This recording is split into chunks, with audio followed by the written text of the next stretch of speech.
Assalamualaikum warahmatullahi wabarakatuh. Al-Fatihah. A'udzu billahi minasyaitonir rajim. Bismillahirrahmanirrahim. Alhamdulillahi rabbil alamin. Arrahmanir rahim. Maliki yaumiddin. Iyyaka na'budu wa iyyaka nasta'in. Ihdinas siratal mustaqim. Shiratal ladzina an'amta 'alaihim ghairil maghdubi 'alaihim waladdallin. Jumat pagi sedikit tentang salah satu makalah daripada Sayyidina Umar radhiyallahu anhu atau disebut athar. Innallaha katama sitatan fi sitatin. Katamar itu fitomatin wa katamal khutuba fi maksiatin wa katama lailatal qadri fi syahri Ramadan wa katama auliya'ahu fima bainan nas wa katamal mauta fil mumri wa katama sholatal wusta fi sholawati. Sayyidina Umar mengatakan innallaha katama sitatan fi sitatin, bahwa sesungguhnya Allah itu merahasiakan 6 hal di dalam 6 hal yang lain. Kata marito fitongatin. Yang pertama, Allah itu merahasiakan keriduannya di dalam ketaatan. Karena itu rahasia Allah, sehingga kita tidak tahu dari ibadah yang mana, dari amal soleh yang mana kita itu mendapatkan keriduan dari Allah. Apa itu dari sholatnya, puasanya, atau membaca Qur'annya, atau birrul walidainnya, atau hajinya, dan lain sebagainya. Kita tidak tahu. Kemudian kenapa Allah itu harus merahasiakan keriduannya di dalam ketaatan? Liyajtahi dan nasu bijamingit tolak, agar manusia itu bersungguh-sungguh dalam menjalankan ketaatan tanpa memandang itu ibadah yang menurut pandangan manusia itu besar atau kecil, orang milih-milih. Sehingga apa?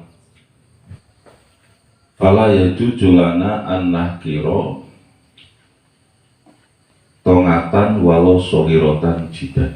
Sehingga kita tidak boleh meremehkan ibadah walaupun dianggap kecil atau remeh. Karena pada dasarnya di sisi Allah itu tidak ada ibadah yang besar ataupun kecil. Tidak. Kenapa manusia itu tidak boleh meremehkan ibadah? Li'annahu rubama kana ridho ta'ala fiha. Karena siapa tahu justru di situ letak keriduannya Gusti Allah. Seperti memungut paku atau pecahan kaca yang ada di jalan, kita ambil, kita buang, karena itu bisa membahayakan manusia. Itu kan sesuatu yang apa? Yang kadang-kadang tidak terlintas. Jadi Allah itu merahasiakan keriduannya di dalam ketaatan. Tujuannya liyajtahi dan nasu bijamingit tonga, agar manusia itu bersungguh-sungguh dalam menjalankan ketaatan. Oleh karena itu, falaya jujulana annah kiro tongatan walau sohirotan jidat. Manusia itu tidak boleh meremehkan ibadah walaupun sangat remeh atau sangat kecil. Di anna huruba maka ridho hutang ala biha, karena siapa tahu di situ ada keriduan Gusti Allah. Sekecil apapun ibadah itu kan pasti akan dibalas oleh Allah sepanjang kita itu ikhlas. Di dalam Quran bagaimana di dalam surat Azal 1, famayyak mal mithqala darotin khairoy yaro.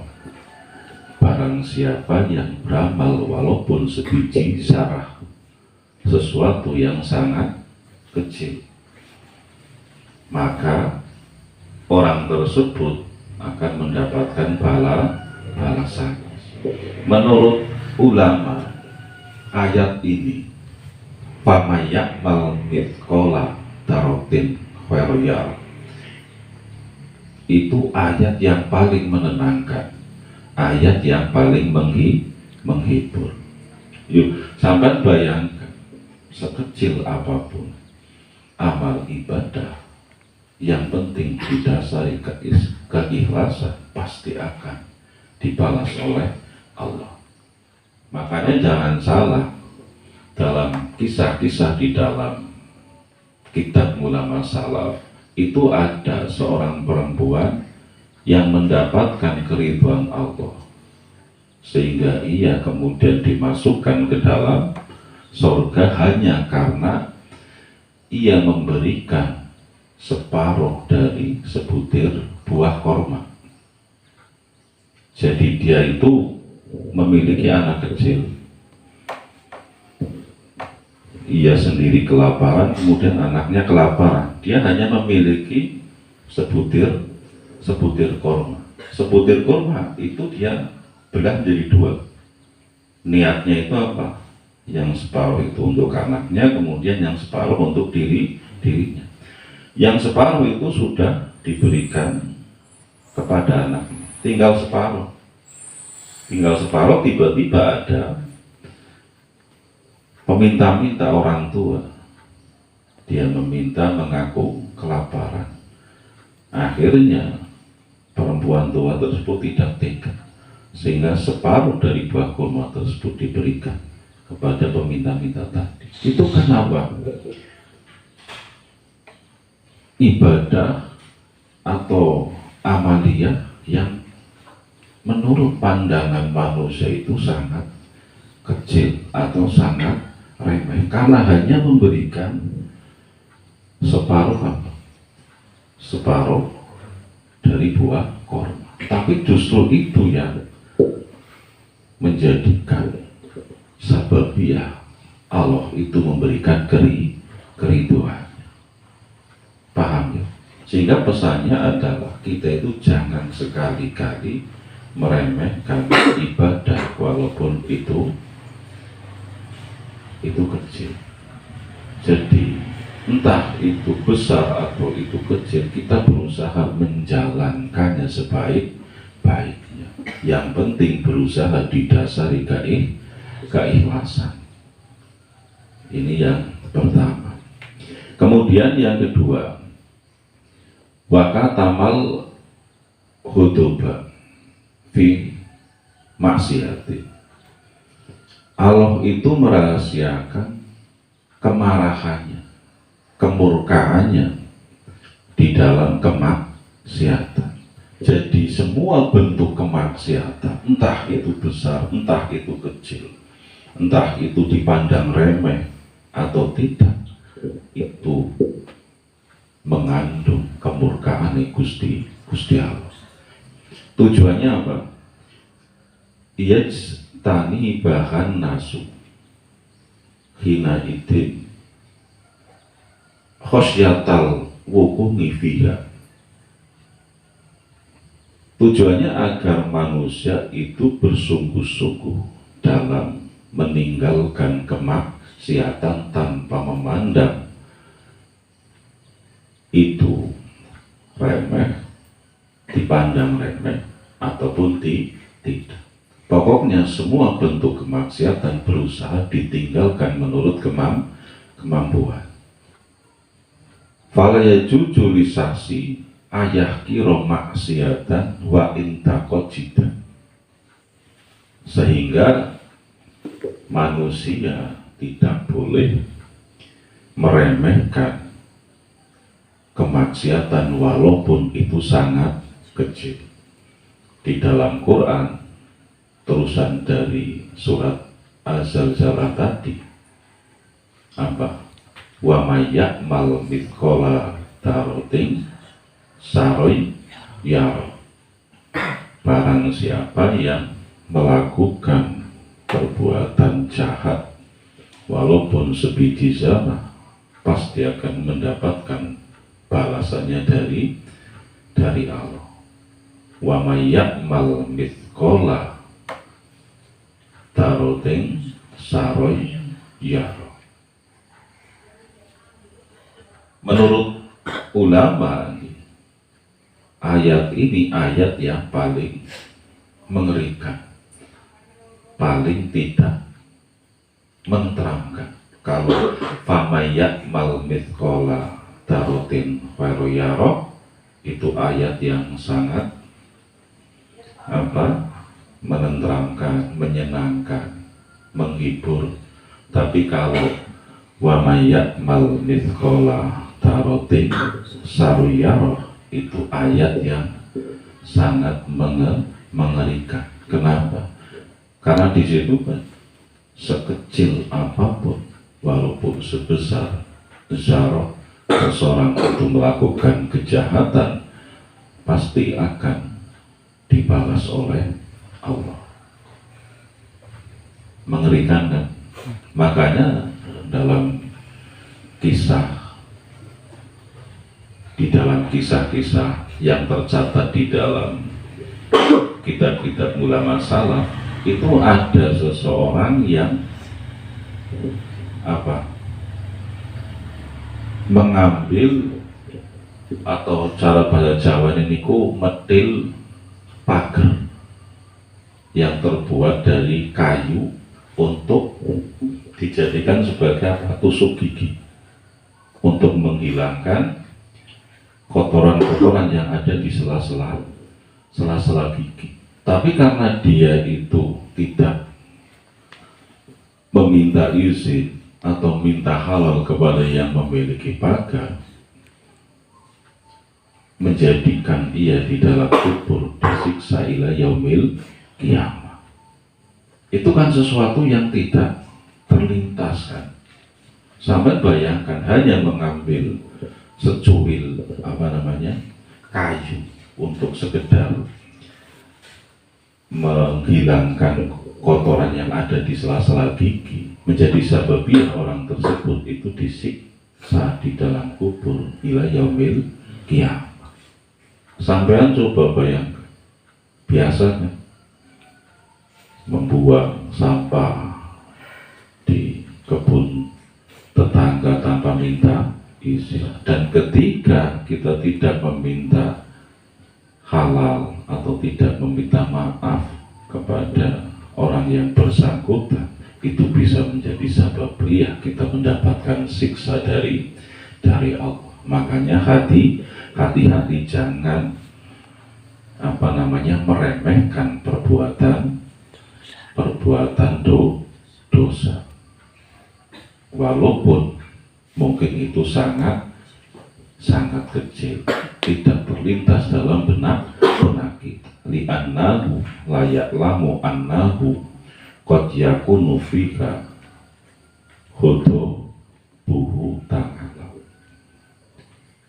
Karena siapa tahu di situ justru letak kemurkaan ataupun kemarahan Gusti Allah. Itu yang keberapa? Yang kedua. Kemudian yang ketiga, wakatama Lailatul Qadri fi syahri Ramadan. Allah itu merahasiakan Lailatul Qadar di dalam seluruh bulan Ramadan. Kenapa Gusti Allah itu merahasiakan Lailatul Qadar di dalam seluruh bulan Ramadan? Liyajtahidan nasu fi jami'i syahri Ramadan bil ibadah, agar manusia, agar kita itu bersungguh-sungguh dalam menjalankan ibadah di bulan Ramadan, baik siang ataupun malam, tanpa memilah-milah waktu. Yang terjadi di kita biasanya apa?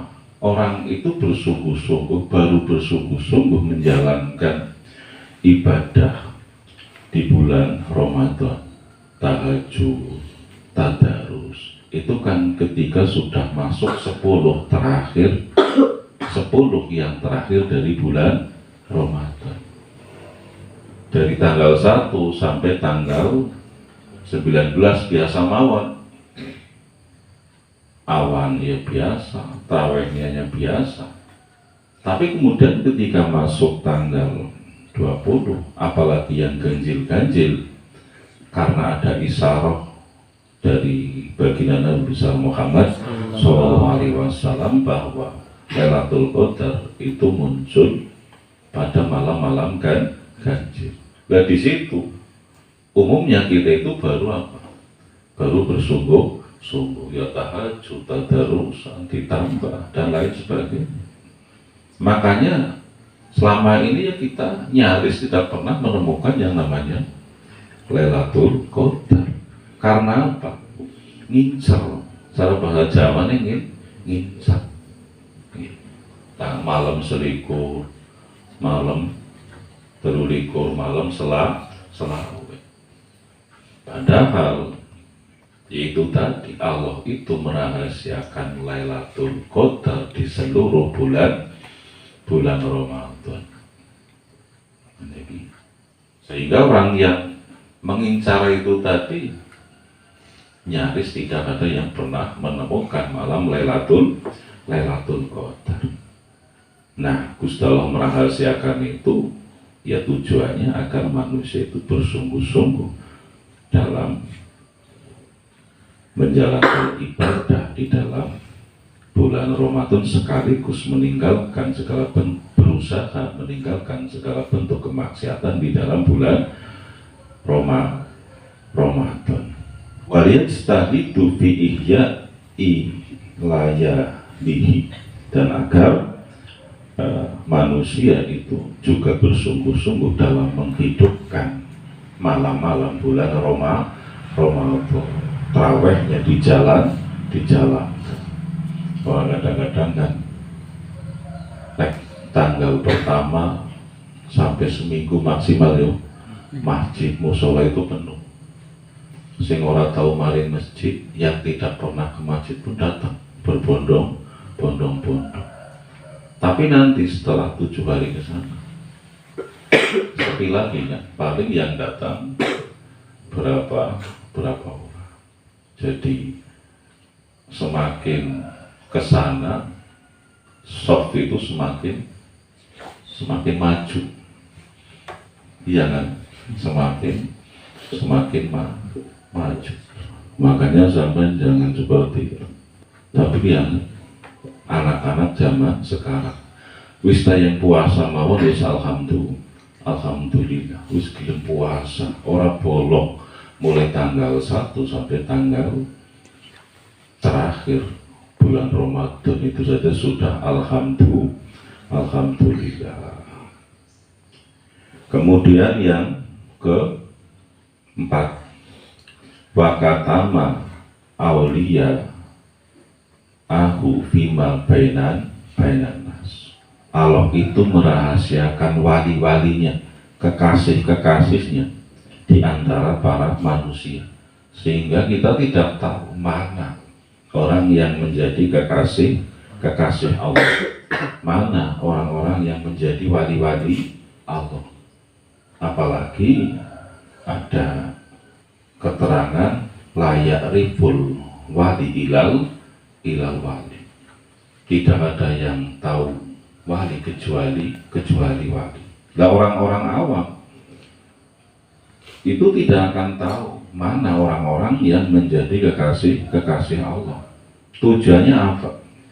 Agar manusia itu tidak meremehkan orang lain atau sesama manusia. Falaya juju lisaksi ayah takiro ahadan minanas li'annahu layadri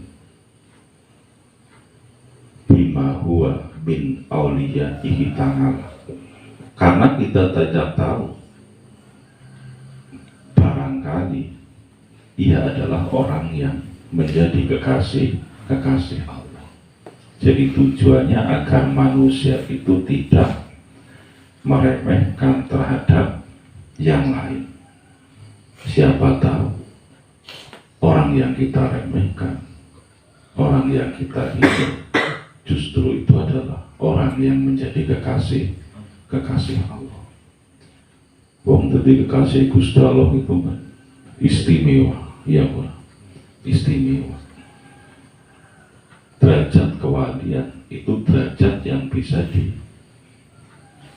diusahakan, beda dengan derajat kenabian atau rasul. Itu derajat yang tidak bisa diikhtiari.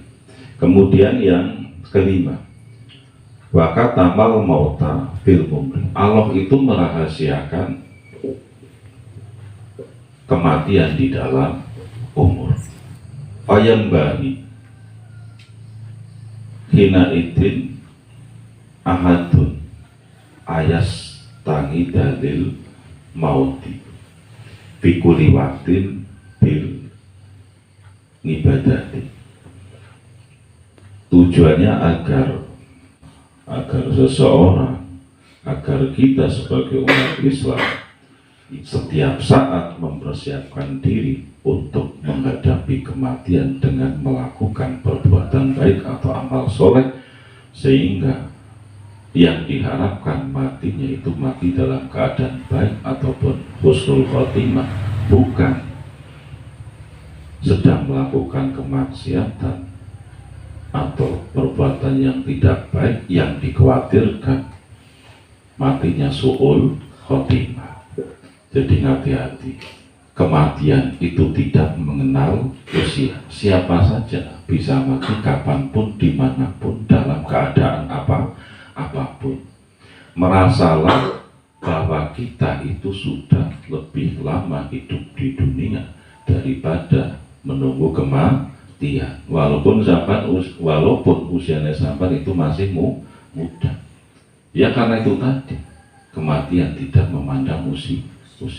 Apalagi yang usianya sudah 40 ke atas, 50 ke atas, atau 60 ke atas, itu sudah jelas hidupnya di dunia itu sudah lebih lama dibanding tinggal menunggu kematian.